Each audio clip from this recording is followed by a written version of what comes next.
Greetings, everyone. In the kind of world that we live in, we have to be very mindful of a lot of things.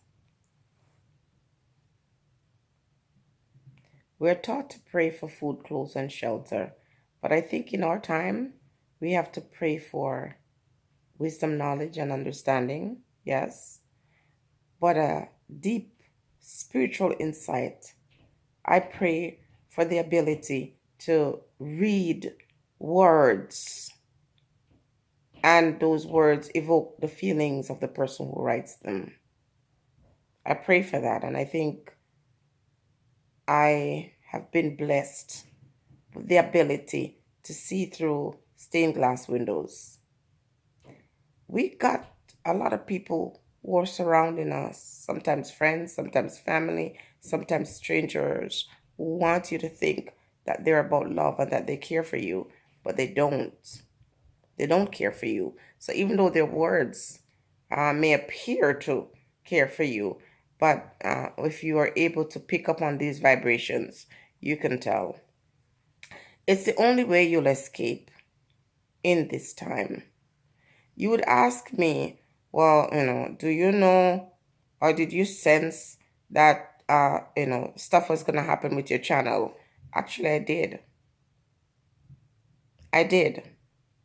And the video that was going to be the end all and be all of my channel, I knew that it was going to be striked, and so I made it private.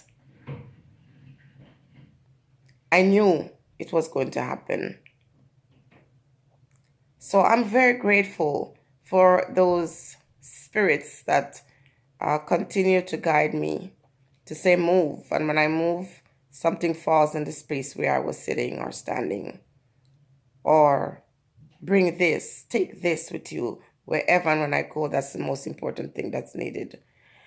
We have to be mindful of this world that we now live in. We can't fight these forces physically. We have to do it spiritually. And so when you see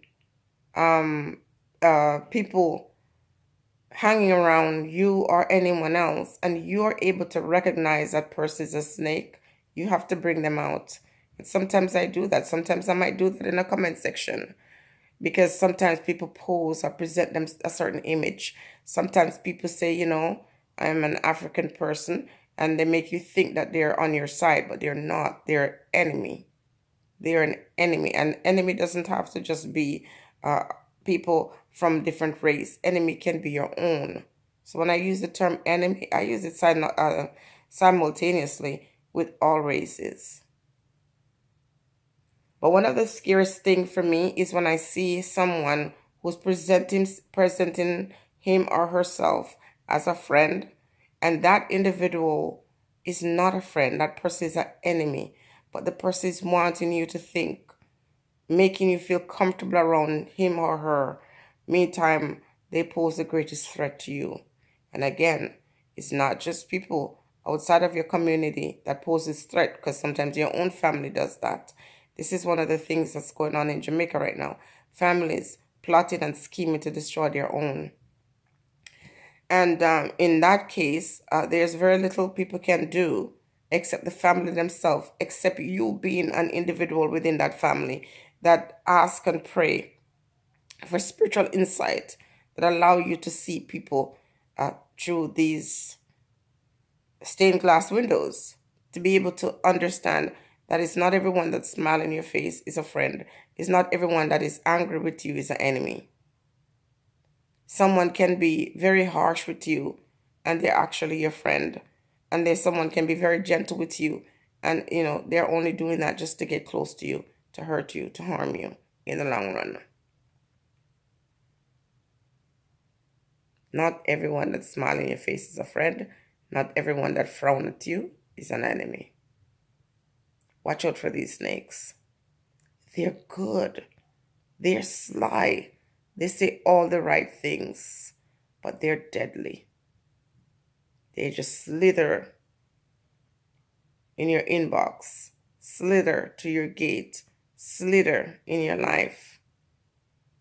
And before you know it, they attack you, leave venomous chemicals in your body, and paralyze you. Be careful. Pray not just for wisdom, knowledge, and understanding, but pray for spiritual discerning. Stay blessed.